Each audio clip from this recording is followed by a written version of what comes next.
Pernah lihat kaca gedung tebal pecah sendiri, tanpa disentuh atau ditembak? Kejadian di gedung BGN kemarin buktikan kalau pemuaian akibat cuaca ekstrim bisa bikin kaca mengalami thermal shock dan hancur seketika. Ini rahasia sainsnya. Selama ini kita pikir kaca itu kuat dan gak bakal pecah kecuali kena pukulan keras. Tapi kenyataannya, kaca tempret yang biasa dipakai di gedung-gedung itu punya kelemahan tersembunyi. Banyak yang gak sadar kalau faktor lingkungan bisa bikin kaca meledak sendiri tanpa peringatan. Mind-blowing banget, kan? Fakta intinya begini, kaca gedung pecah karena dua hal utama. Pertama, perbedaan suhu ekstrim antara luar yang panas dan dalam yang dingin bikin kaca memuai nggak merata. Kedua, ada inklusi nikel sulfida, kotoran kecil dalam kaca yang bisa mengembang seiring waktu dan bikin kaca meledak tiba-tiba. Ini kombinasi maut. Fenomena ini pertama kali diamati pas kaca tempret mulai populer di tahun 1930-an.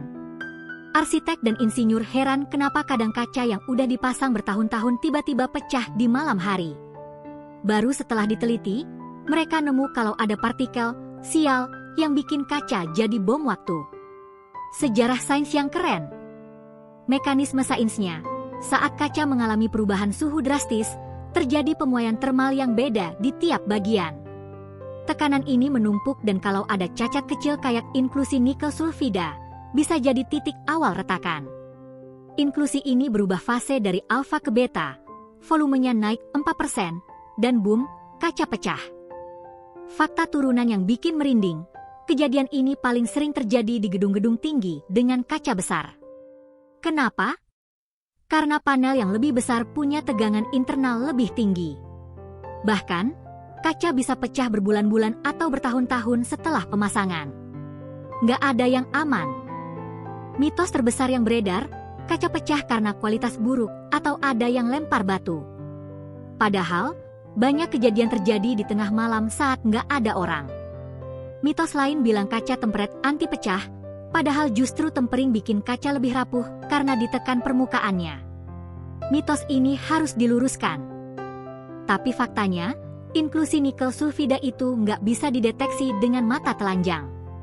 Ukurannya cuma 0,1 mm, bahkan lolos dari inspeksi kualitas. Jadi, kaca yang kelihatan sempurna bisa aja punya bom waktu di dalamnya. Nggak ada hubungannya sama kualitas pemasangan, murni faktor produksi. Eksperimen gila yang pernah dilakukan, peneliti memanaskan satu sisi kaca dengan heat gun sambil sisi lain didinginkan dengan es. Hasilnya, kaca bertahan sampai suhu 200 derajat Celcius baru retak. Tapi di alam, kombinasi matahari dan AC bisa bikin stres yang sama tanpa lo sadari. Eksperimen keren abis. Yang mengejutkan, kaca tempret bisa menahan tekanan sampai 20.000 PSI. Tapi ketika inklusi nikel sulfida berubah fase, tekanan internal naik drastis hanya dalam milidetik. Kaca nggak sempat ngomong, langsung hancur. Mirip kayak balon yang meledak kena jarum kecil.